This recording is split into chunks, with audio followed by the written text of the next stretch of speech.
3 days after nagsabog tayo ngayon, ganito na kalaki at before 2 days po nagpatubig tayo, kaya merong konting tubig-tubig.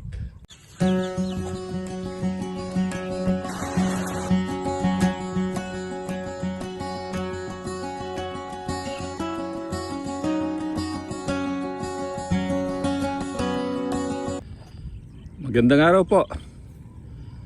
Ngayon po ay November 21 at 23 days after nagsabog tayo ngayon, ganito na kalaki at before 2 days po nagpatubig tayo, kaya merong konting tubig-tubig at naglumot yung ating palayan ngayon. Nagpapaabono po tayo ng urea dito sa ating magigiting na magsasaka, si Tatang Piping at saka si Tatang Bert.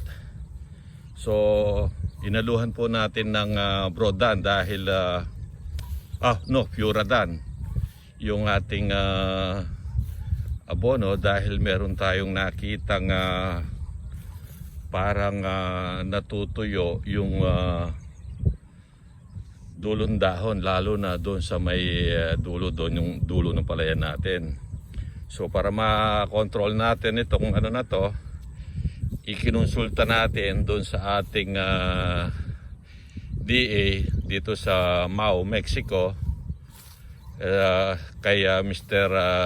Jerome Sampang, kung ano yung dapat gawin. At ang sabi ko sa kanya, na hindi pa naman marami, kumbaga meron tayong nakitang pa isa-isa dito sa ating palayan na natutuyo yung dahon. So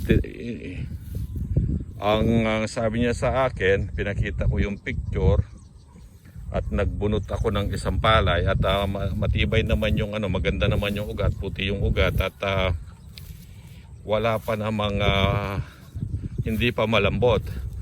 So kanina nagbunot na naman ako 2 puno ng palay ang binunot ko, parang meron siyang stem borer. Tama nga po ang sabi niya, early stage ng stem borer umaatake, dahil nga nauna kaming nagtanim dito sa lugar namin.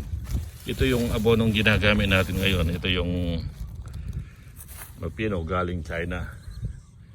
So ngayon, pagkatapos nating i-maabonohan ito, magpapa-spray tayo ng insecticide para ma-control yung kung anumang insekto yun, kung stem borer o ano. Meron kasi tayong nakikitang lumilipad na paru-parong puti. So ibig sabihin, stem borer, meron siyang stem borer. Sabi nga ng technician natin na siguradong tatamahan dahil nauna tayong nagpasabog tanim dito sa ating area. So tama nga po yung sabayang pagtatanim sa bukid, ito po ay mahalaga, dahil ngayon po ay naranasan natin. Tingnan ninyo, yung sa akin lang ang medyo malaki-laki, tsaka dito sa katabi ko, yun dito mismong katabi ko, yan bukas sila magsasabog tanim. So ito po isang karanasan na naman na talagang yung synchronous planting, ito ang dapat gawin ng mga magsasaka. Kaya't kailangan sabay-sabay na pagtatanim ang kailangan dito sa bukid para hindi masyadong maapektuhan yung nauna at yung nahuling nagtanim. Ayan, ganito po ang ginagawa natin ngayon. Inahaluan natin ng Puradan. Ganyan po ang pagano namin. Tapos hahaluin ni Tatang Bert itong yan. Pag nagmix na ito, isasabog at magkakaroon na ng sangkap yung abono ng Puradan. Ito yung Puradan na gamit natin. Ayan o.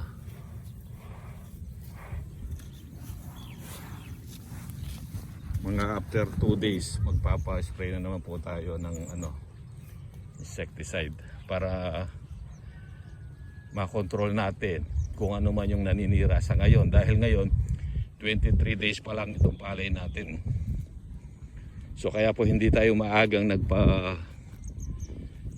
nagpa-abono. Supposed to be magpapa-abono tayo ng 10 days hanggang 15 days.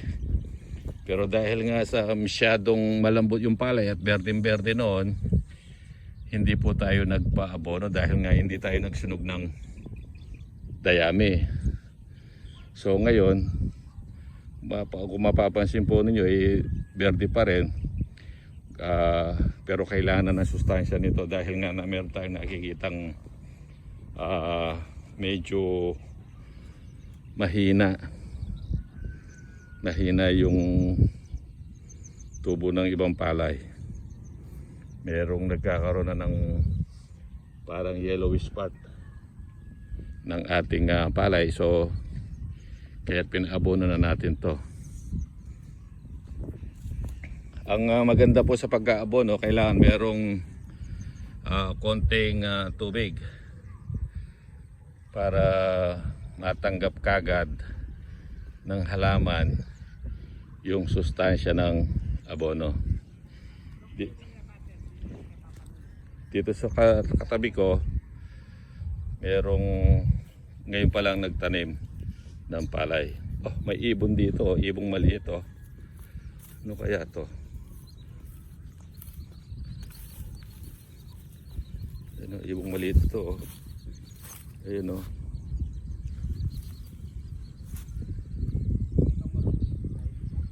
Yan po ang natin. Okay po, sa susunod na lang po at maraming salamat po at happy farming po sa inyong lahat.